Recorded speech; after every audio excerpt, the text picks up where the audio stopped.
Hey guys, it's Hector Castillo from girlschase.com. Today I want to talk to you about Instagram game. This is something that I'm very excited to start talking about because it was a research topic and still is a research topic of mine.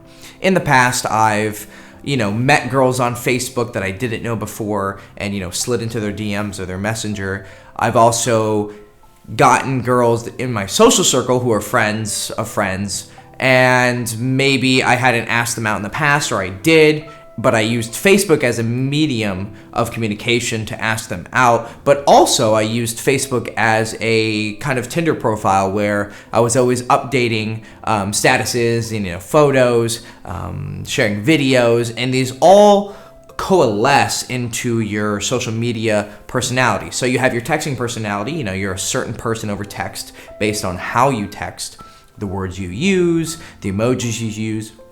And then there's the real you, or kind of the real you. We don't want to get too philosophical. You have the normal you that kind of operates throughout the day, and you have a certain personality, and you have certain words that you use, and you move in certain ways, and you do certain things, and these all make you unique in either a good way or not so good way, depending on if you're high status, if you're dominant, if you're funny, charismatic, all these things that make you attractive. And then there's your social media personality, which is kind of a fusion, right? So there's a text element to it, and there's the same rule of when someone's on their phone, it's like its own two-dimensional universe. And I'll link an article that I just wrote that'll be published by the time this is published about the nature of texting and text game. And it's the same as Instagram game or any social media game on your phone, with a few tweaks. But basically the premise is that when you're on your phone, the girl, or guys if you want to talk about social circle game, is seeing a very limited view of their normal experience throughout the day. It's very focused, which means that every little thing is accentuated. So when you put things over text or you put things on social media, they're actually going to pop because their focus is so small that the smallest things can make a bigger difference. Whereas in person, there's a little bit more of a complete auditory and visual experience. And that three-dimensional experience gives some lenience, but then also a different set of rules because different actions and words and events have different effects because of the fact that there's a lot more going on. So that might be a little bit complicated. That's what we call phenomenology in philosophy, the study of experience. And since you're studying the experience from your perspective, but also hers, because you want to understand her experience, then that's going to give you insight into what she wants, and then you can give that to her and reflect it. So phenomenology is actually a very good lens of our philosophical lens and study of that can lead you to getting better with girls, because you're going to be seeing things from her perspective, which is empathy. And empathy is really sexy if you're not weak about it, if you're able to get in people's shoes and their heads and hearts to understand them, not to manipulate them, but in order to understand them and then give them what they want if you can. That's another way of defining seduction, is understanding what girls want and or friends want with social circle game, and then being able to give that to them. You have these special rules of social media game. In Instagram in particular, one element that I want to talk about, there's a lot of different elements, but there's one element that I really want to talk about, and that's stories. So there's story game. If you don't spend a lot of time on Instagram, a story is something that is on the top, right? Let's think visually. It's on the top of the screen, and it's different people that you are either looking at their, like the hashtags related to them, or you're following them. I don't know if stories show up if they're friends of people you followed, but it's usually people you follow or trends that you follow, like hashtags that you follow. So you can see their profile and their name, so you know who it is, or maybe you don't know who it is if it's something that's trending, and you can kind of explore it, and you click on it, and it gives you a quick snapshot of what they're doing. It can be a picture or it can be a video, but they're very quick. The videos are chopped up, or there's images, and then you can pause it by pressing down, so you can there's a chance for people to really pay attention to it on the same level that they would an Instagram post that stays there until they scroll past it, right? So I'm thinking very, very experientially, phenomenologically. Oh Jesus, that's a mouthful. Okay, and so they post, or they click on your story, and then they're going to be judging you based on that. right? So the entire idea of social media game is being able to put the right things out at the right time and in the right way so that your friends think you're cool and girls think you're hot, basically. As narcissistic as that sounds, that's literally what runs Instagram and all social media and pretty much all social skills or social interactions in general. So for instance, women, they dominate by giving what they give best. The tease of the possibility that you might be able to fuck them. And so the most popular things on Instagram are, of course, is ass and tits and, you know, hot girls. So as a guy, you need to be able to put things that are valuable, and it's much harder for guys, right? It's easy for a girl to get a lot of followers and a lot of attention, just post really sexy pics and have a nice body, and it helps if you're beautiful too. But guys, we have to either show abilities, so things that you're doing, playing football, for instance, that gets a lot of attention and something that I actually, well, I'm doing football because it's fun, but then it actually adds to my Instagram game, and we'll kind of get to what to put right now, actually. So if you're doing a cool sport, if you're working out's a very popular one, especially helps if you're actually in shape, so that they know you're serious about it, which is high value, so you're dedicated to something is one of the values that resonates when you're advanced in a field like fitness. But also there's the superficial element of you just looking hot. Quickly, the best thing that a man can put up is a good body or him being rich, but number one is him with hot girls, right? So the top three things a guy can show is him being with a lot of girls, in a way that it's obvious that he's not just a friend, he's like a guy that a lot of girls like. And then the second thing would actually be being popular.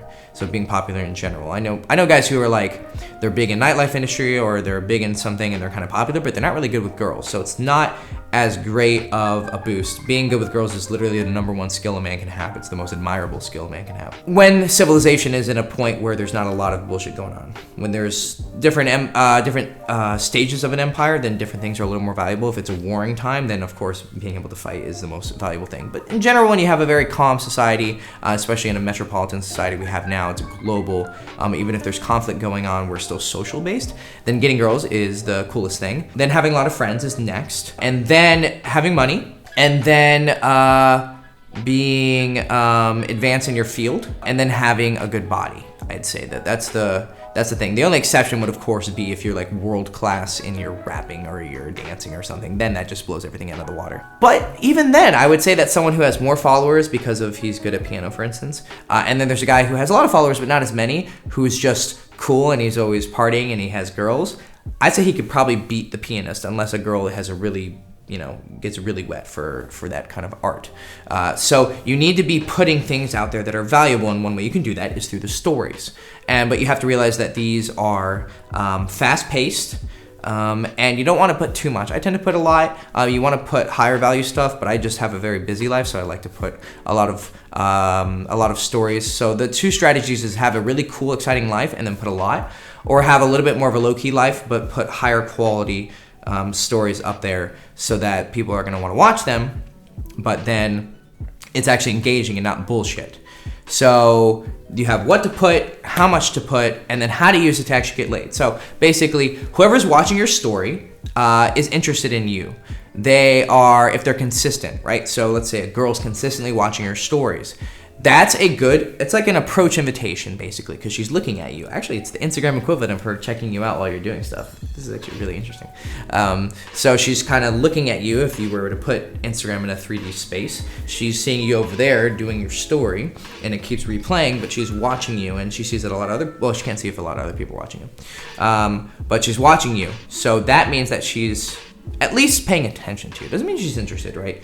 Not every girl who's watching your story wants to suck your dick, but it does leave that possibility open, and it heightens the chance that that's a real possibility. So if she's watching it, you can slide in her DMs. You should at least try it. It's a good approach invitation to approach via Instagram. So slide into her DMs and just say, just say, hey, how are you? Or if you have something specific in mind, then you can say that. And you can even do a cold approach, which is you DM a girl that you've never met before. Just hanging by a thread. But it's much more of a sign of interest when that girl's in your social circle or she's a follower of yours. And if she's consistent, then you could probably DM her, and there's like a 75% chance she'll probably at least answer. Doesn't mean she'll go on a date with you or have sex with you, but you can at least get the ball rolling. And then that's a whole nother video of how to actually have good game via DMs, and I'll make a video on that. So you have an approach invitation, either cold approach or a warm approach through someone who's already your follower or your friend, or they could not be your friend but be a follower, right? That's another. I say that's higher. If it's a random person that's not following you, I don't know how they're seeing your video, but I've seen it before. Then there's still a good chance. If they're following you, you've never met them before, and I'll get to a quick story about that in a second. Then you should definitely DM them, and if they're in your social circle and they're watching your stories consistently, then you should definitely DM them and slide in those fucking DMs. But the one I want to talk about is interesting as a good example that a tie in how to actually use all this knowledge to get laid on Instagram was there was a girl who was watching my stories, and my Instagram has a lot of elements that would take probably like an hour to fully explain why it's kind of a unique Instagram. But the crux of it is basically that I'm so upfront about the fact that I'm trying to fuck every cute girl that I meet. But I'm also posting a lot of like success. I'm posting a lot of texts that are successful of girls like telling me, oh, you know, it was fun sucking your dick, or, you know, I'll post a pic with a girl and you're gonna like, no one knows, did I sleep with her or did I not sleep with her? And I have a lot of girls ask me like, do you sleep with every girl who's in your photos? And I'm like, you know, I'll give them a cheeky like, no, of course not. But then the real question is, who have I actually slept with? So that creates a lot of intrigue and curiosity. And then I have me doing cool things and me being pretty. So there's a lot of value on the Instagram. So this girl was watching my Instagram and I never met her before, but she was in my social circle. So she knew friends of mine and was following them and then started following me. So I knew that it wasn't gonna be completely weird because she was watching my stories, and then it's not completely weird because she's friends with friends. And then I ended up DMing her and I never met her before. You know, we just talked and then we got a really good connection before we even met. And then when we met, we had sex and it was great. She's a really cool girl and she'll probably see this video. And so, hi sweetie. Okay, so that's how you use stories to get laid. That's one example. There's a lot of other examples, but I'm going way over time and my editor is giving me the, you know, the signal of get the fuck off the video. So this is Hector Castillo, girlschase.com. Please like, subscribe, ring the bell, and then follow me on my social medias. And I'll see you on Instagram very soon.